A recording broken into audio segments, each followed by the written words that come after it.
The year is 1907. A young Italian woman steps off a ship at Ellis Island, carrying everything she owns in a single trunk. She's crossed an ocean, left her family behind, and survived a journey that killed dozens of her fellow passengers. She has $23 sewn into the lining of her coat, her life savings, earned through years of work in Naples. Within 3 months, nearly all of it will be gone. Not stolen by criminals in a dark alley, but extracted, legally, systematically, by a financial system designed specifically to prey on people like her. This is the story America doesn't tell about immigration. Not the inspiring tale of hard work and success, but the brutal economic machinery that turned newcomers into profit centers before they even learned to speak English.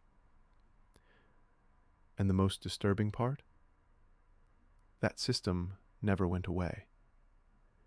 It just evolved, adapting to new technologies and new regulations, but always serving the same purpose: extracting wealth from the most vulnerable people in America.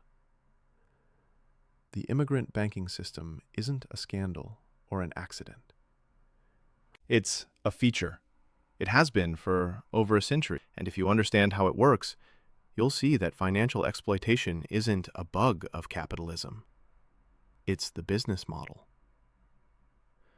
When people think about American immigration history, they imagine Ellis Island, the Statue of Liberty, streets paved with gold. But they rarely ask, what happened after the ship docked? Where did immigrants keep their money? How did they send earnings back to families in the old country?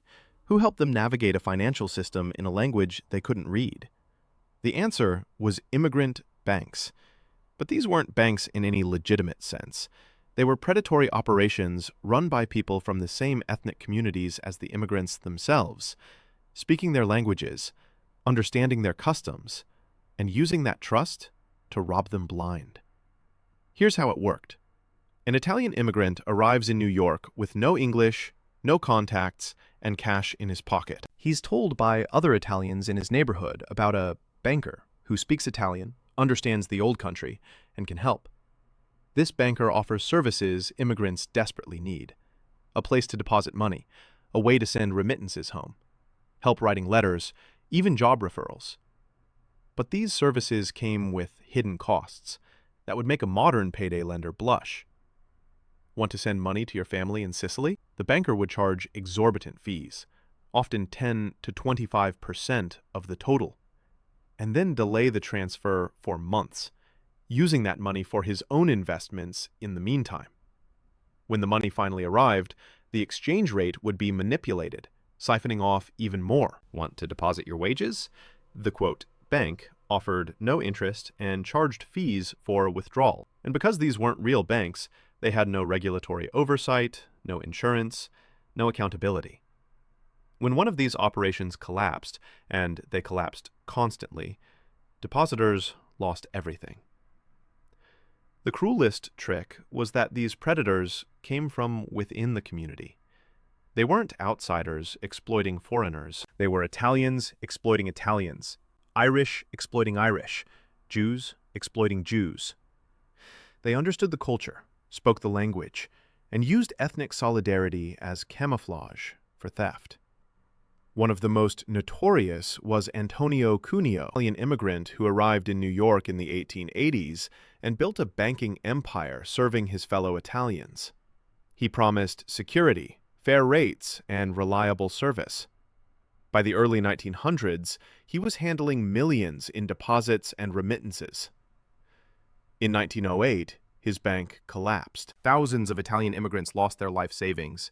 Cuneo disappeared, was eventually arrested, but the money was gone. This wasn't an isolated incident. It was the norm. Between 1880 and 1920, hundreds of immigrant banks failed across America, wiping out the savings of millions. And because these institutions operated in immigrant neighborhoods, often in the back of grocery stores or saloons, they left no paper trails, no recourse, no justice. But the exploitation didn't stop at banking. Immigrant financial predation was an entire ecosystem. Consider the padroni system, a labor arrangement that functioned as legalized debt slavery. A padrone was a labor agent, usually from the same ethnic background as the workers, who would help new immigrants find jobs. Sounds helpful, right? Here's the reality. The padrone would advance money for passage to America, promise work on arrival, and then trap immigrants in debt that could never be repaid. Italian men would arrive in America, already owing the padrone for their passage, their first month, and fees for job placement. They'd be sent to work on railroads, in mines, or in construction gangs. Brutal, dangerous labor. Their wages would be paid directly to the padrone, who would deduct the debt, plus interest, plus charges for food, lodging, and tools. What little remained was often paid in scrip, company currency only redeemable at overpriced company stores. The numbers were rigged from the start. A man might work for a year and find himself deeper in debt than when he began. And if he tried to leave, the padrone could have him arrested for breach of contract or debt evasion. The law protected the exploiter, not the exploited. This system flourished because it served everyone in power. Factory owners got cheap labor without having to recruit or manage workers themselves. Padroni got rich on fees and kickbacks. Local authorities got bribes to look the other way. And the immigrants who came seeking opportunity found themselves trapped in a cycle of extraction that looked nothing like freedom. By the early 20th century, enough scandals had surfaced that politicians could no longer ignore the problem. Progressive reformers demanded regulation. Muckraking journalists exposed the worst abuses. And slowly, states began passing laws to regulate immigrant banks and labor agents.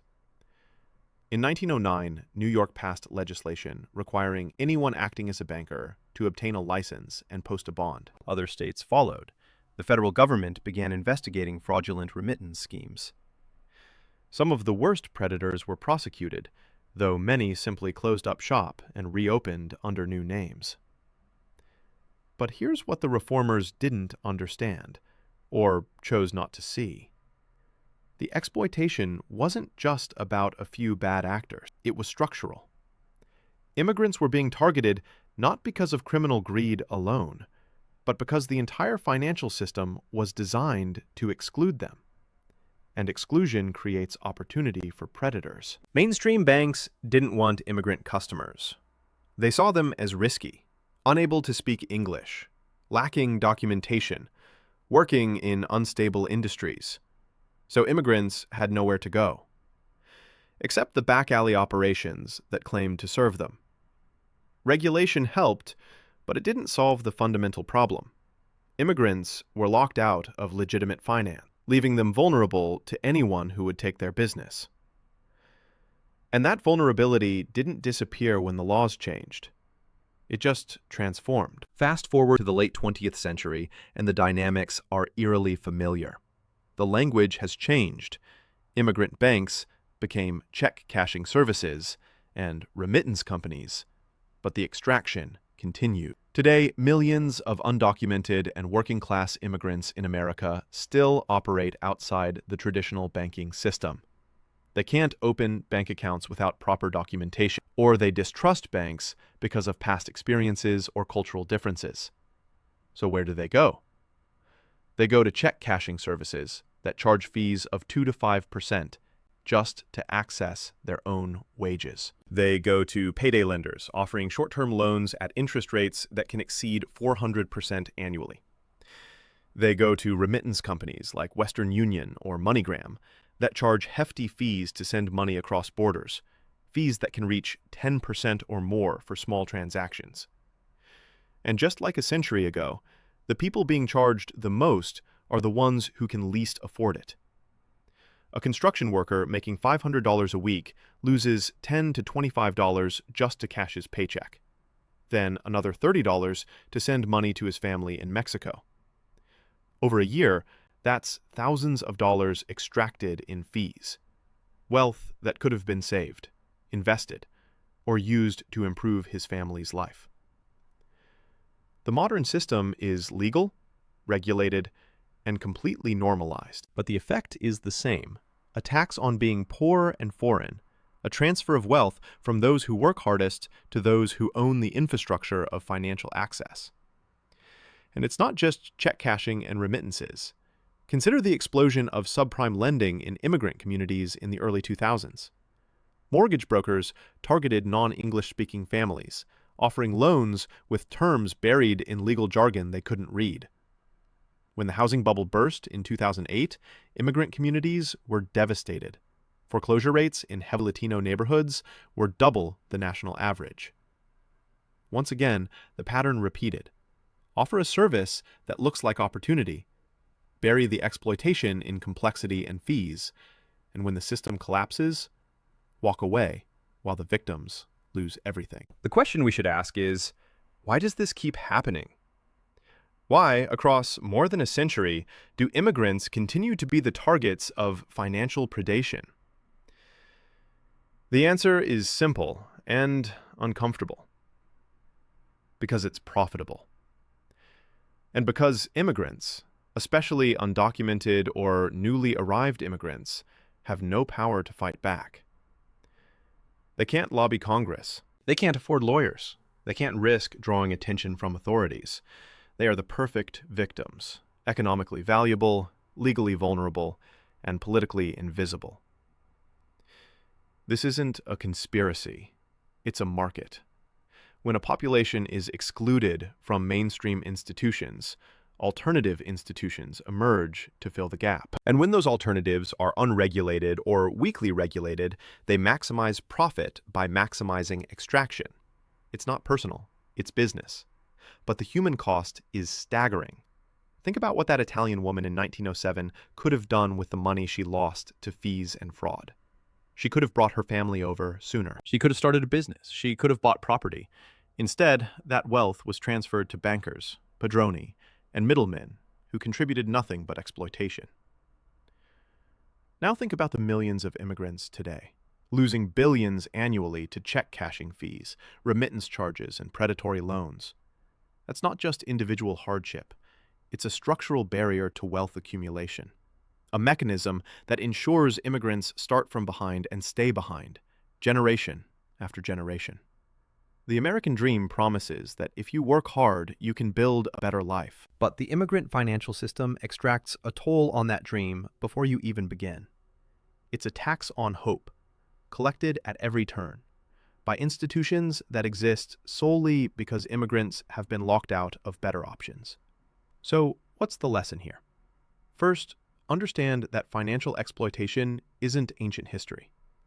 The names change, the technology improves, but the extraction continues. If you're an immigrant, or you know immigrants, recognize the traps. The fees that seem small but compound. The services that promise help but deliver dependency. The systems that look legitimate but exist only to profit from vulnerability. Second, realize that this isn't just an immigrant issue. The same mechanisms that prey on immigrants prey on anyone locked out of mainstream finance. The poor, the formerly incarcerated, the unbanked. Exploitation follows exclusion. And as long as millions of people are excluded from secure, affordable financial services, predators will thrive. Third, demand better. The fact that this system has existed for over a century doesn't make it inevitable. Other countries have built financial systems that serve immigrants better, with lower fees, stronger protections, and greater access. America could do the same, if there were political will. But political will requires awareness, and awareness requires people asking why this keeps happening. The immigrant banking system was never about helping people. It was about profiting from them. From the padroni of 1900 to the check-cashing chains of today, the business model hasn't changed. Find the people who have no choice and charge them everything you can. That Italian woman in 1907 lost most of her savings within 3 months of arriving in America. Not because she was foolish or careless, but because the system was designed to take it from her. And the system is still running, still taking, still extracting wealth from the people who can least afford to lose it. History doesn't repeat, but if you ignore it, it will crush you all the same. If this gave you a new perspective, hit subscribe. The truth is in the numbers. You just have to follow the money.